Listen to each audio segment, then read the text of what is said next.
is the Red Alert. Civil defense information will be broadcast at 6:40. West of the Rockies, you're on the air. Hello. Y2K, how can we prepare? Stop a few of their machines and radios.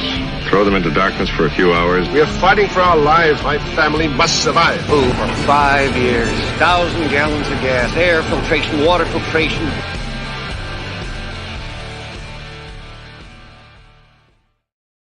Coming at you from the frozen tundra that is East Central Alberta, Canada. Streaming live on YouTube, Facebook, Twitter, Twitch, Rumble, and Odyssey.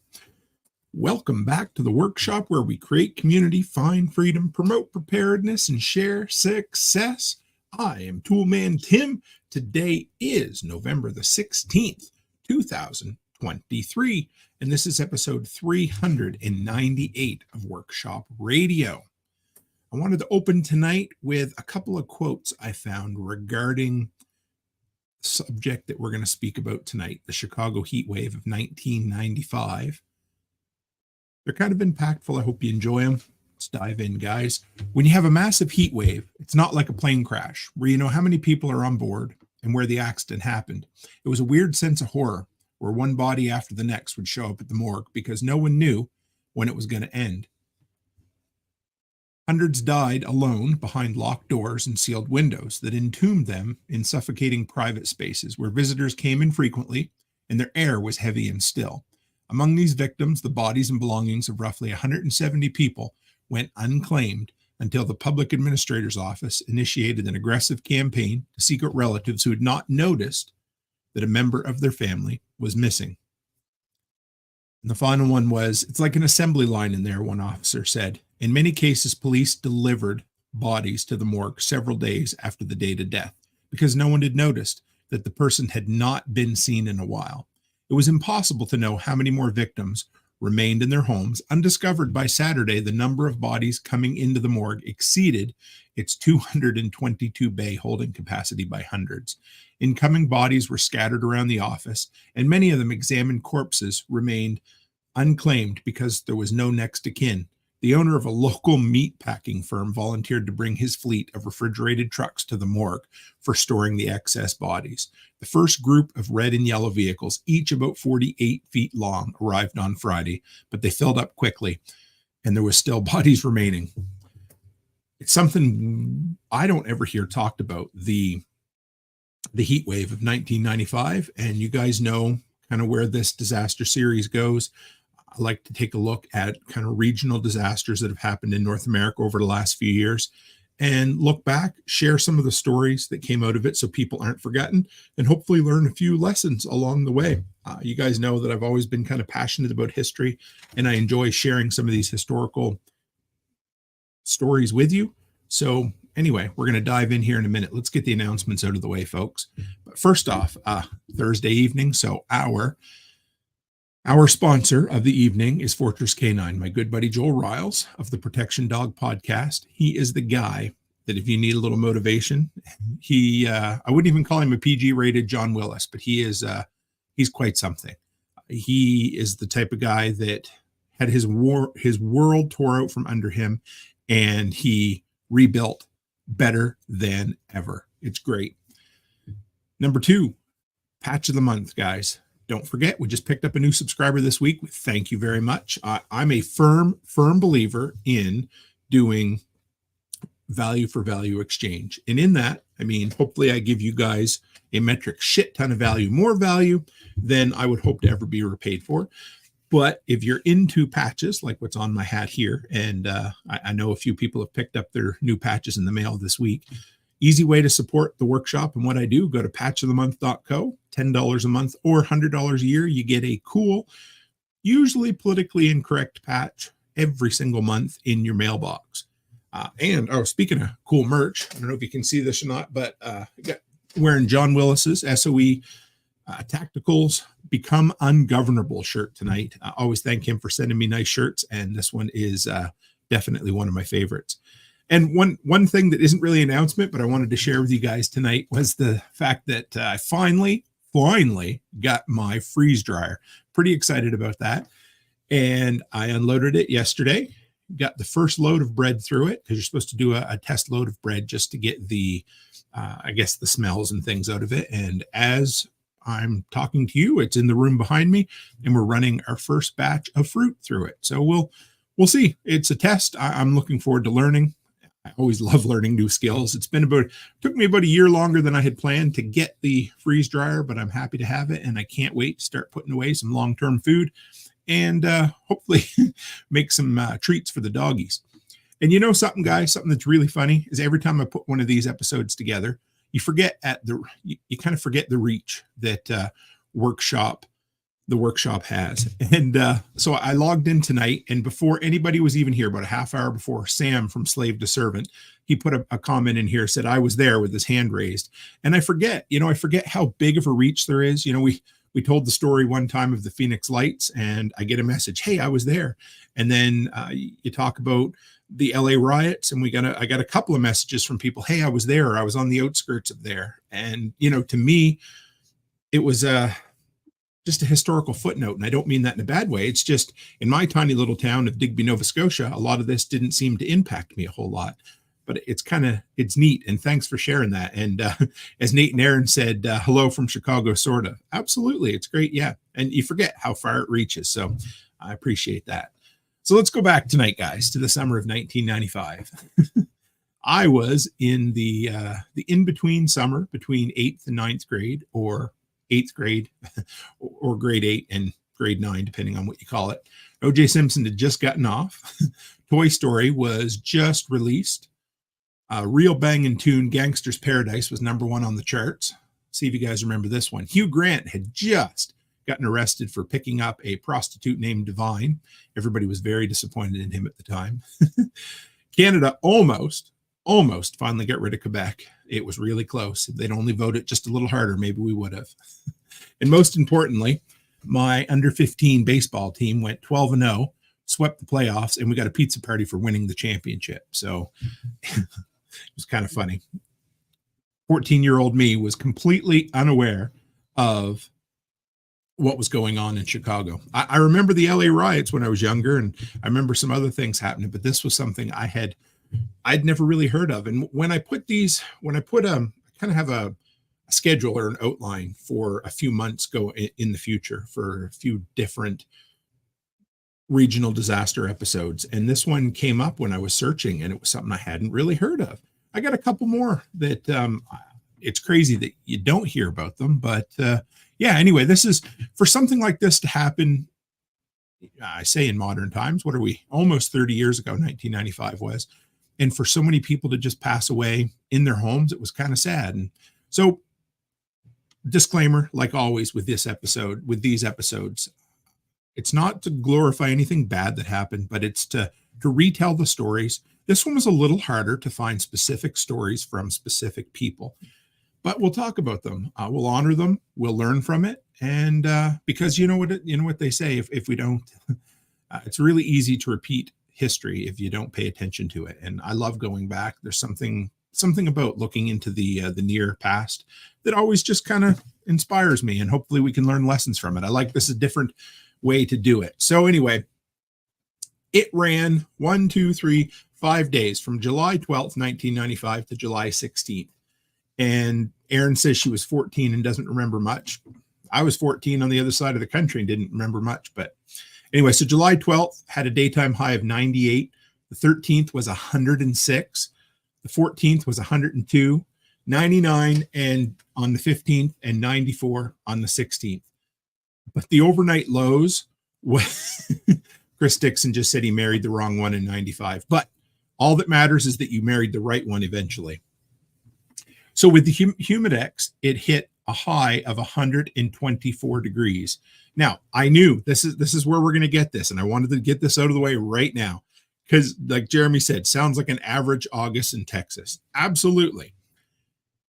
It would be if you transferred this weather to Texas. And this was the type of thing you're going to see really quick that they were unprepared for, and that it was the Midwest mindset that, hey, we get shitty weather, we're tough, we'll tough it out, and we'll get through it. The problem was that this weather system just banked and stayed there for a lot longer than normal.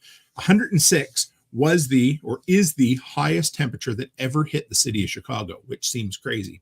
And One Step Closer says we have AC everywhere. We're going to get into that too, because that is a huge issue with what went on and why things became such a tragedy.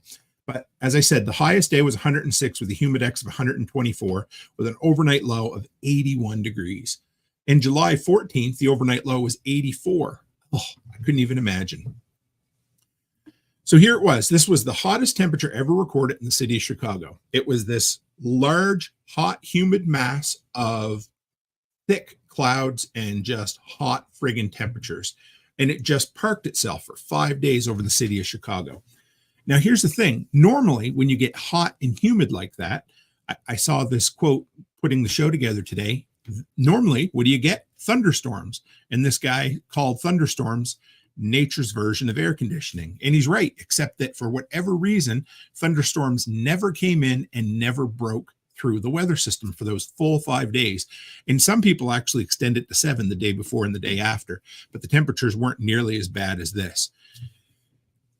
And Gingerbread said it was probably hotter in Chicago when the cow kicked over to Lantern. Yes, they were talking about that, putting this episode together too, and a ton of old stuff. Good evening, Byron. Good to see you. So here's the other thing. You get this hot, humid mass sitting above the city. What did it do? Well, it's humid, but it trapped a ton of humidity close to the ground, and the pollutants, because everybody remembers the mid-90s and the ozone scare and how bad, honestly, the air pollution was significantly worse in the 90s and 80s. And so it trapped all these pollutants in this hot, humid air close to the ground, making it horrible for not just people with heart trouble, but of course also with people with breathing issues as well. So let's go over some of the numbers. I always like to break those down first to kind of put things into perspective. Now, going through COVID a few years ago, we know that it doesn't take a whole lot of excess hospitalizations to overrun a healthcare system. And in this case, over that 5-day period, they had 11% more hospitalizations than were planned for. Doesn't sound like that much, but you'll see. But 35% of those were people 65 and older, and 59% of them were people treated for dehydration, heat stroke, and exhaustion. So typical kind of stuff in a heat wave. Now, they really don't know how many people actually died from this heat wave. That's what's kind of sad. But either way, there was somewhere between 400 and 750 people who died adjacent to or involved with the heat. It may not have been the only cause, but it was an exacerbating factor. But probably the saddest fact that came out of all of this when I was researching this episode was there was 41 people. So 5 to 10%, 41 people who were buried in a mass grave whose remains were never claimed by their family. 41 people died, and people are like, they couldn't get a hold of the next of kin. Nobody had. So this is a sign, and we're going to talk about this a bit too, is that this was a disaster that disproportionately affected impoverished people. And we're going to deal with that. But it's just a fact of this exact disaster was lots of people who died were old, very old, and people who had nobody to look out for them, to claim their remains, to give them a proper burial, anything like that. So it got so bad at the time, they ended up bringing in 7 refrigerated trucks because all 222 bays at the morgue were full. At the height of it, 49,000 households had no electricity. So you've got this entire system that's getting overwhelmed with, people trying to draw tons of power with air conditioning. And what's it do? Starts blowing transformers all across the city. So around 50,000 people without power on top of all of that. So I got a bunch of kind of little snippets from different places throughout the day putting this episode together. But this guy was the chief weatherman for WGN TV. And he said, we saw the heat coming for a long time ahead of time, but you were almost ridiculed when you'd say, hey, it's really going to get hot. He said, I can remember people saying, oh, get over it. It's summer in Chicago. It gets hot there. And I'd think that's not the whole story. There's reason to be concerned from a safety standpoint. So this was, the equivalent of somebody who had lived through a ton of hurricanes, in Louisiana. And, they'd always shifted at the last minute. And people said, no, I'm just going to sit here and drink my beer and weather the storm because we're Louisiana, right? Well, this was worse than that. They seen it coming. The problem was they tried to warn people, hey, this is going to get really, really hairy for a few days. And everybody's like, nah, we get heat here in Chicago. And Gingerbread says, disasters always affect the poor. So do wars. Maybe the same thing. There's no, I think, there's probably two sides to the same coin there. And here's the thing. So you get this coming in, and all of a sudden it puts a big draw on the power system. Power starts failing everywhere, something I didn't think of. They said what people forget about power outages is that elevators don't work, right, in high-rise buildings, but water pumps don't work. So you're not going to get your water above the 5th or 6th floor pretty easily. So you have no air conditioning. You might not be able to flush your toilets. You can't get water from the sink. And at the same time, the city sets a record for the most energy used at all time. It was taxing the grid, and it was making a really bad situation for people who were, who would be heat affected way, way worse. Now, on the Jeremy says another reason to not live downtown, and we're going to talk about this a lot. We've heard many people say get out of the cities, and this is yet another reason. And this is almost 30 years ago, and it hasn't gotten any better. Nate says, I remember the heat wave. News was going nuts about it. Yeah, no doubt. Many Chicagoans, I think I got that right, they went to the beaches, but others took to the fire hydrants. More than 3,000 fire hydrants across Chicago were opened, causing some neighborhoods, what do you think, to lose water pressure on top of losing electricity. And when emergency crews showed up to seal up the hydrants, guess what happened? People threw bricks away. People threw bricks at them and ran the firemen or the emergency crews away. Ooh, so you've got people who are hot. They're opening up fire hydrants. They're causing more people to lose their water. And then when they try to fix it, they get bricks thrown at them. Now, to boot, on top of all that, residents didn't want to go to cooling centers. They didn't want to open their windows. They didn't want to sleep on their decks. Why? Well, in high crime areas, people were afraid to leave their homes for the air-conditioned cooling centers designated by the city, fearful that robbers would get them while they were out, or worse than that, loot their homes while they were away. So instead of going to somewhere that could save them or make them a little bit, cooler, they stay at home because they're scared of the degenerates that live there. They said the hotter it was, the more people there were on the streets. Get this, right? So it's hot. What do the criminals do? They hit the streets, kind of like the LA riots. We talked about that before. The more the gang trouble, law-abiding citizens, they weigh their risks and they say, no, I think I'm going to stay home. Better to stay inside, many people reasoned, and to discourage burglars, I think I'll keep my windows closed as well. Ooh, that to me, anyway, I get it. I understand why. But again, the people who were going to be most worstly affected by this, they sat at home and they created a hot box. They said some houses never got below 95 overnight, or apartments. And we'll talk about that too. And of course, cities are heat islands.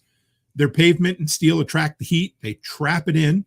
And there was a quote here by this guy named Klingenberg. He said, not only is the city hotter than outlying areas during the day, it stays hotter at night. It doesn't cool off. And we've heard about this and we hear about it a lot. But again, it's the urban island, the urban heat battery, whatever you want to call it. It absorbs. You get this big thermal mass. It absorbs all this heat. And then it slowly, it's like if you've ever in the summertime on a really hot day walked past a south-facing brick wall long after dark and you still have that heat radiating off, it's that kind of thermal battery. And that's what makes living in a city in a heat wave a really shitty situation. And then on top of this, and you guys will see a lot whenever we do these deep dives into these situations, it's always a cascading spiral effect. It's like Jenga, you knock one's okay, you knock another one out, and all of a sudden it all just falls down. And this is what happened. So on top of, being the hottest temperatures, not being prepared, well, they didn't have an emergency plan, or the response was just totally out to lunch. The mayor at the time, Rich Daley, he said he tended to laugh off the concerns because extreme weather is so common in Chicago. He said when asked how they were doing on the Friday of the event, so this was a couple of days in, he's like, we're holding our own. People have to deal with this kind of stuff. We'll get over it. In other words, he didn't really think that it was that big of a deal. And then the fire officials, they didn't call in any additional ambulances or paramedics, even though the wait times for people needing help were in the hours. There was actually 10 hospitals that went into bypass mode, which meant if you were coming there as an ambulance, you couldn't go no matter how bad the situation was. You just had to keep on traveling. It was crazy. Whited Outdoor says, I camped when it was 75 overnight, and that was miserable. Can't imagine 95. No, I couldn't either. And Nate says it's warmer in the winter and colder in the summer. It's about a 5 to 10 degree difference out here in rural. Absolutely. Yes, you live. Yeah. And it's not getting any better. So officials had no plan, which do we really expect anything less from the government or anything more? And then on top of this, it was causing infrastructure issues as well. The heat made some of the city's roads buckle. The train tracks warped, and they had to water down bridges so that they could continue to work, so that they wouldn't lock into place. They had some moving bridges and that sort of thing. It was that bad. So people trying to get out of the city couldn't because the infrastructure was crumbling down just a little bit. Horrible. And then on top of that, like I said, the entire healthcare system was melting down. I don't mean that in a funny way whatsoever. It just was. So right here, it said, even as the heat wave entered a suffocating second day with a high of 102 at midway, City Hall officials seemed to be largely unaware of the disaster unfolding around them. To further complicate matters, about 10 to capacity emergencies, like I said, went on bypass mode, meaning they weren't accepting any new patients. And get this, on top of that, I just keep building, right? On top of that, outside of the ICU and most of the hospitals, they had no air conditioning. So you had, they said it was so hot that they had 4 people go into cardiac arrest and a bunch of people suffer heat stroke sitting in the waiting area of the hospitals. It got that bad. Eventually, once they started seeing people drop, they brought in some portable air conditioners, but long after the situation was into an horrible situation. So what were some of the kind of high risk things that people were dealing with? Okay, so I took a deep dive today, and there was an entire governmental health board report done on this a couple of years later. And it looked at what put people the most at risk for suffering a bad situation during a heat wave like this. And this was based strictly on the Chicago ones. But get this, guys, one of the number one high risk cases or highest risk things was living alone. They said if you lived alone, you had a 200% chance, a 200% higher chance of dying than if you lived with someone else. Literally, community was the answer. And that's kind of sad. You think about, and I read some of those quotes, like when we started there, guys, some of these people died absolutely alone with no help, with nobody to check on them, with nowhere to go and nobody to help them. And I would say that maybe a lesson from that would be, I mean, there's no simple answer if you're 65, 70 years old and you don't have anybody. That's tough, but do your best to build a community around you. Do your best to check in with people. Do your best to check on the vulnerable people, because, we love the lone wolf mindset in prepping, and we love to say, okay, we'll look after us and our family. But I think part of it is to at least try to look after a neighbor or a family member, or those who, we always talk about the idea of anarchy and who would look after the roads and who would look after this and who would look after that, who would look after the homeless. Well, that's on us at that point. We have to help people who need their help. And so living alone would double your risk of death in a heat wave like that. That's insane. Now, this one's quite a bit more understanding. You probably figured this out, but living on the higher floors of buildings. 52% of the people who died lived on the top floor of a building. So, you've got people who are trying to go down the stairs. Again, this was like the big power outage that we talked about a couple of episodes back. But more than that, heat rises, and you're just going to get more and more heat up there. But over half the people who passed away in the Chicago heat wave lived on the top floor of a building. Another high risk category, like we talked about before, was living in poverty. And that leads into the next one, living without air conditioning. And I would say, especially if you live, I mean, even here in Alberta, you can get by without air conditioning, but there's times that it gets, we had, what was it, 100, 108 or 109 degrees Fahrenheit, and it hit 40, it was 40, 41 degrees Celsius 4 or 5 days in a row. That's not healthy. So having a way to cool yourself off, having a air conditioning and a way to power it during a power outage, I think is a huge prep. Now, again, living in poverty, that could be a real difficult issue. So maybe try finding yourself, if you have to live in an apartment building, find one that has air conditioning built in. Now, if the power goes out, that's a whole nother story. And I would probably look ahead. If I lived in a city, and I don't want to live in a city, but if I did, I would want to know the city's plans. Now, that doesn't mean that, the plans of mice and men can't go all haywire once in a while, because they're going to. But I'd want to know, just like when Becky and the kids went to England last year. What was this year? Sorry. I looked ahead and I found where was the Canadian embassy in France and England. In case you ever got shit went sideways, where would you go? This would be the same thing living in the city. I would want to know where I could go if I needed to cool off. Just simple as that. It's the same as in my town. If the power goes out and we have no way to heat the house, where do we go for a warming center? That kind of thing.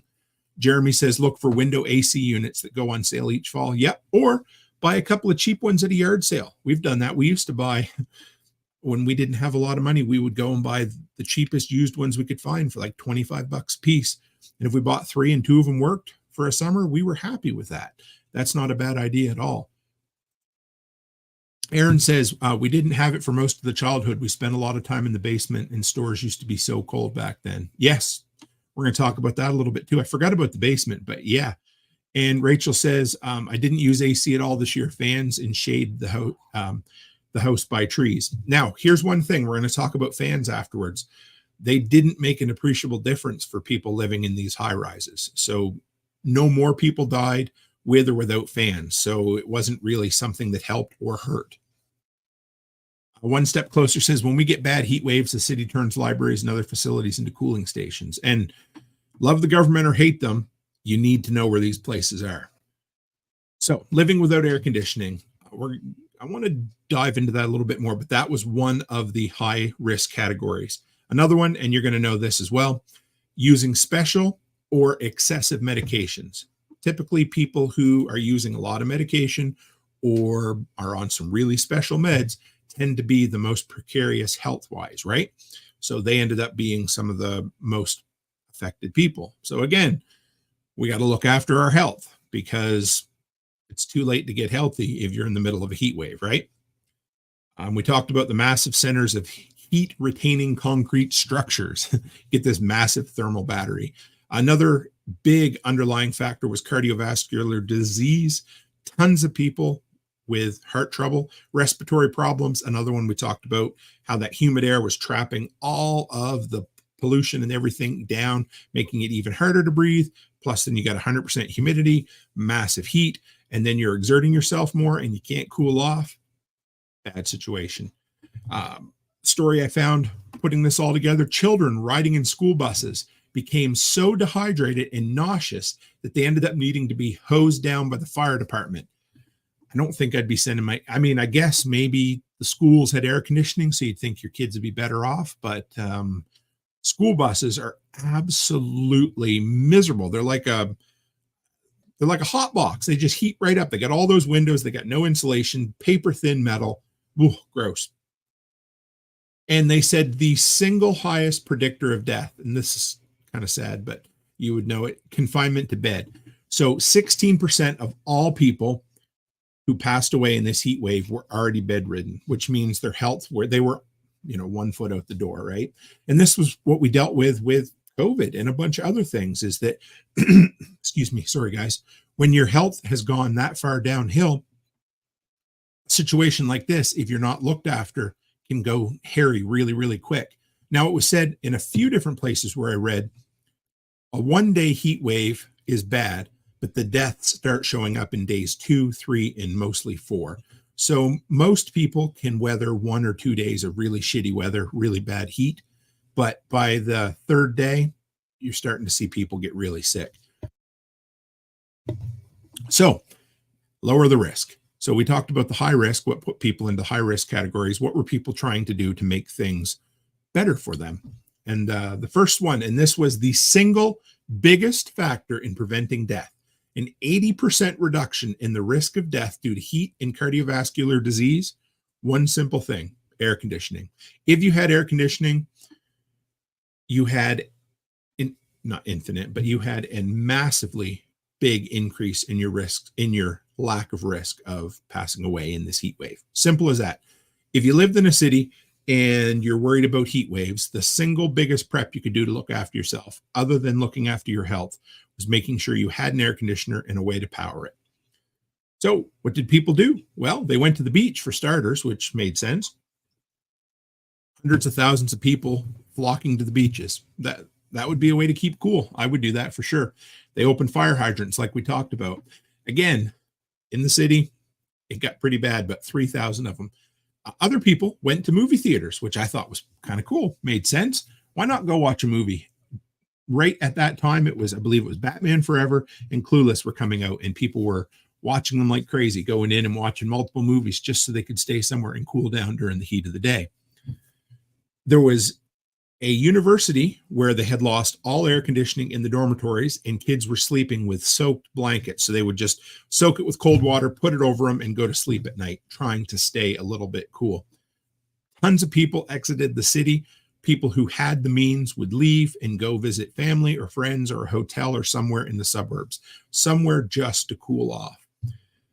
And one of the big things that the multiple reports I read said that fans did not help at all. When it was that humid and that hot, all it was doing was moving around hot air.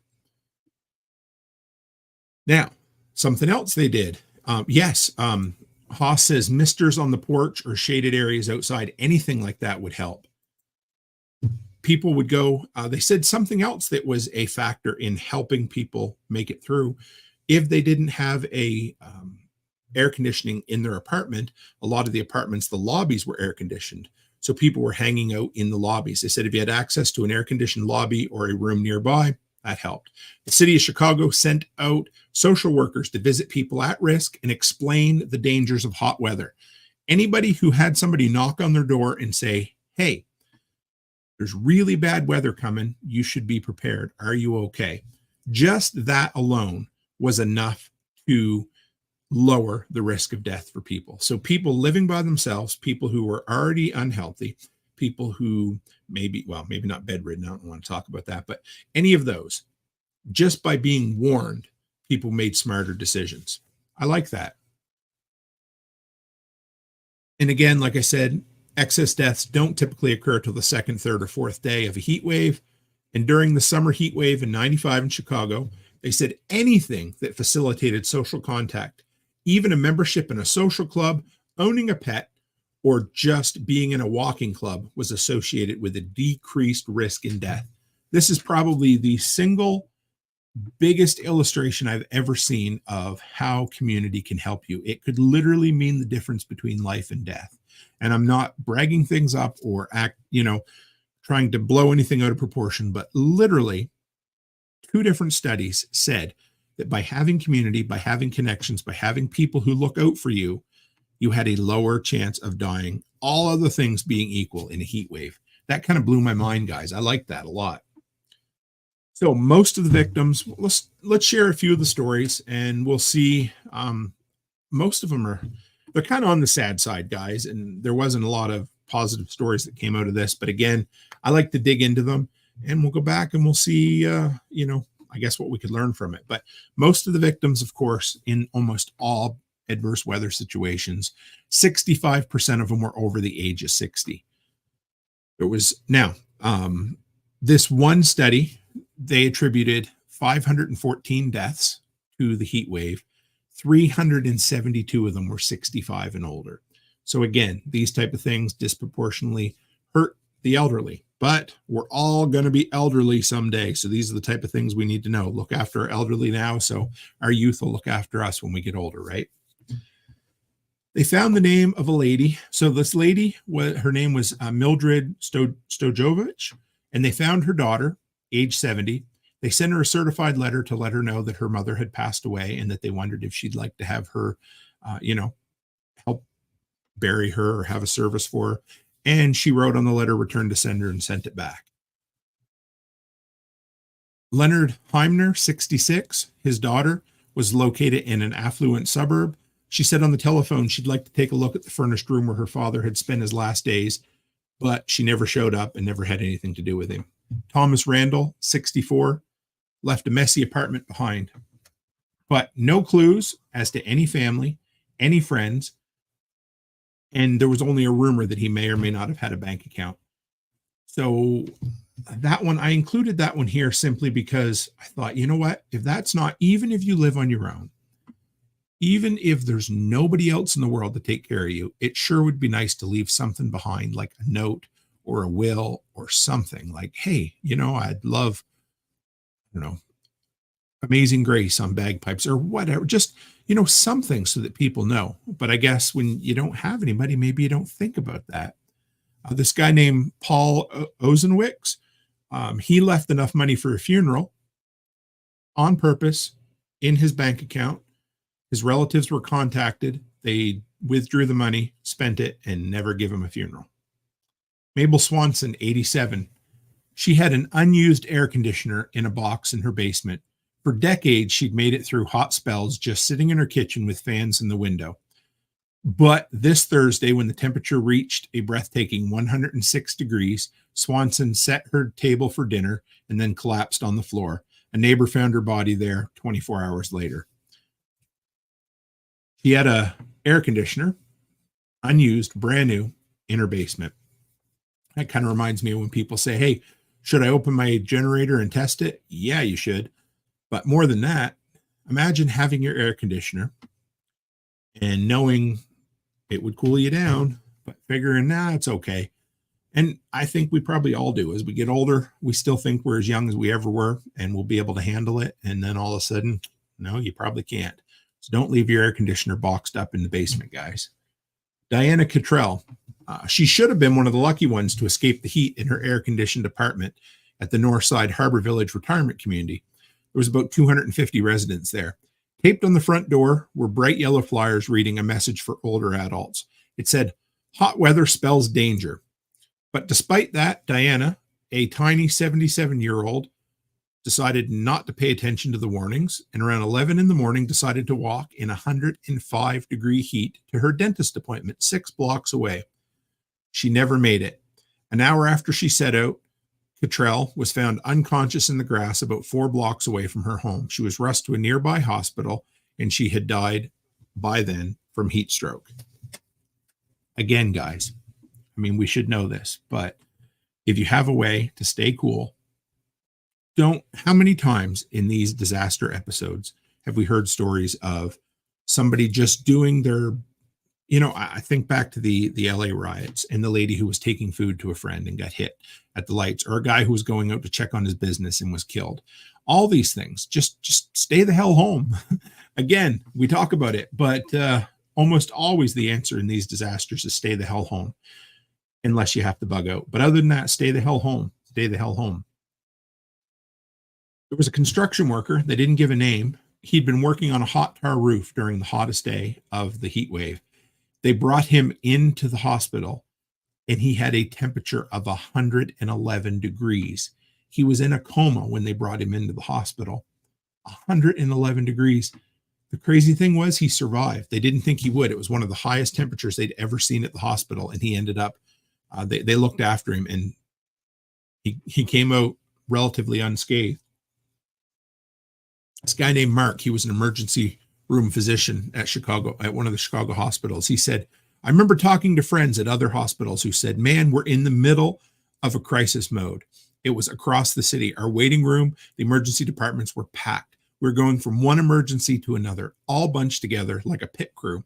The most severe cases were the patients with asthma, who were so far into an attack we couldn't resuscitate them. I remember a lady in her early 30s.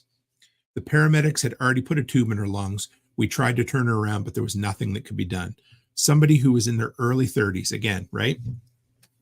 Jerome Davis, 63, said, we couldn't run any fans and it wasn't any cooler in the street or anywhere else for that matter because no one had any electricity. Jerome Davis, 63, who lives with his wife in an apartment near Wrigley Field. He was without power for much of Saturday and Sunday night. My wife, who has asthma and a really bad heart, got real sick. And finally, in the middle of the night, we got into a cab and went to my daughter's house in the suburbs. We stayed at home that long because we kept calling and they kept telling us we'd have power in a few hours, but it never came back. And I was worried something serious would happen. How long would you have to sit there in the heat to think, I wonder if we should go? I wonder if we should go. Again, I just finished saying stay the hell home, but in this instance, get the hell out. Don't sit there. Don't think, well, it might get better. It might get better. Hey, if you have to drive out to your daughter's house, spend a couple of minutes, you get out there and all of a sudden, hey, the power's back on. Well, what do you get? You get to see your kids, you get a good laugh at the situation and you think, well, that's okay. But I mean, his poor wife could have ended up dying from that, right? And I did not know this, but Gingerbread Farm says if you've ever had a heat injury, you're automatically more susceptible to another heat injury. Did not know that. All right. This one here, I didn't have the person's name, but it said when the 95 heat wave hit, I was 12 years old. My parents couldn't afford an air conditioner. We watched the temperature climb up to 115 degrees Fahrenheit. Our house felt like an oven turned up as high as possible. My parents got creative and movie theaters became our cooling center. I remember seeing Batman Forever and Clueless 3 times that summer because they would drop me and my siblings off at the theater for the entire day for $13. That's pretty smart. So you had all these people, guys, who were going into, that were in this huge heat island that was just, the problem was it was inescapable. And I mean, we've heard it many, many times. Get out of the city, get out of the city, get out of the city. And if this wasn't a reason, and no matter your thoughts or anything on the weather situation that we live in today, I don't think it's gotten any better. And if anything, the cities have gotten worse with this. We sit back. I'm thankful. You couldn't pay me $1 million to move into a city. I just wouldn't. There's no reason, no thought behind it. You just couldn't convince me to. There's so many reasons to live in the suburbs or to live in the country, and the least of which is people, But I don't want this right here, guys. I wanted to kind of finish up with this quote. We ended up, it was a little shorter episode tonight. There wasn't as much on this topic, but I wanted to share it because there were so many things. They talk many, many times. I heard these people, experts, say we don't talk about heat waves, but they also said that heat waves were the #1 killer of all natural disasters in North America almost every single year. And it's something we just don't think about. So this one here, this said the summer of 1955 had been as hot, or depending on who you talk to, maybe a little bit hotter than 1995. Here's one of the big differences. But those earlier Chicagoans relied on a coping strategy that seems remarkable today. Unafraid of violent crime, they shifted their lives outdoors. Thousands of families picked up their bedding and their beverages, and they camped outdoors in parks, on beaches, or they simply slept on their front porch. Sociologist Eric Kleinberg wrote in Heatwave, his definitive account of Chicago's 1995 disaster. Fewer than 10% of Chicago homes at the time had air conditioning, but the simple strategy of sleeping outside helped to keep the mortality rate during the 1955 crisis down to roughly half the level of the 95 disaster. So Chicagoans, I'll try. I'll get it wrong every single time. But here's what we look at. If that's not a reason to get the hell out of a city, and I know I'm preaching to the choir. I don't know if anybody in here lives in the city. If you do, I'm not going to judge you for it. But in 1955, you had all these people dealing with roughly the same. Oh, yeah, Nate, wow. But you know what? That is actually a really astute observation that I probably should have mentioned.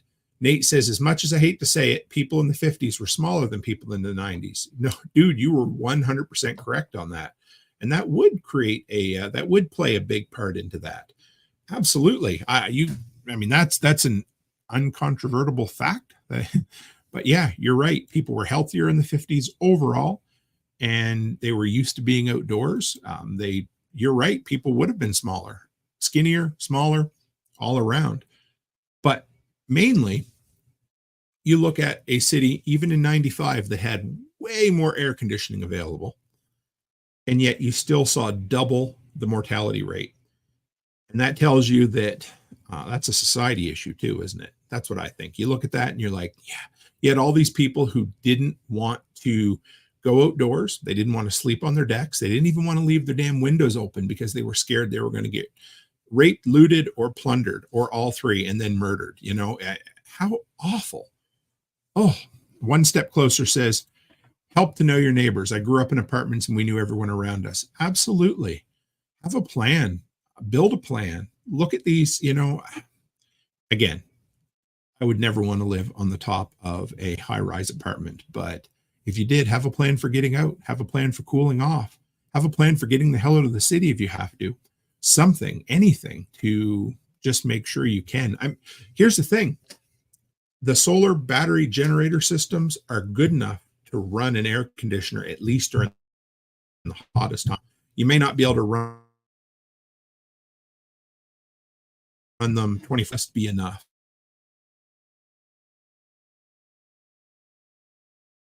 Because you're not going to be running. I mean, I guess you could, but it would be pretty bad. At the 1995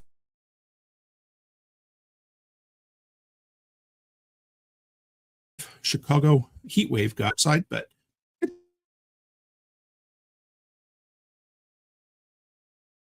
it's okay.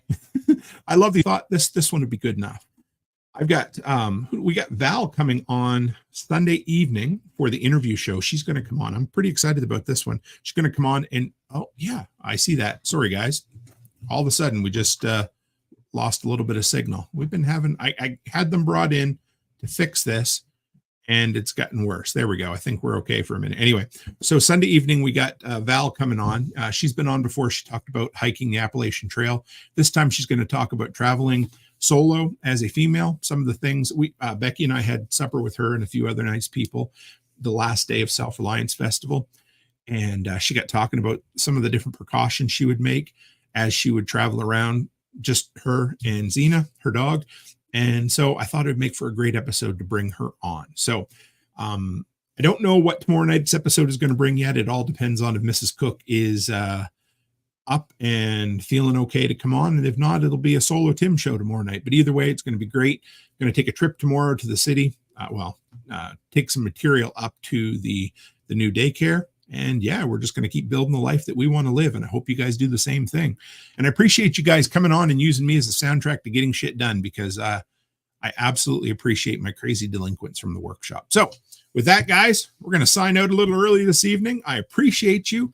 And as always, stay happy, stay healthy, and have a great week.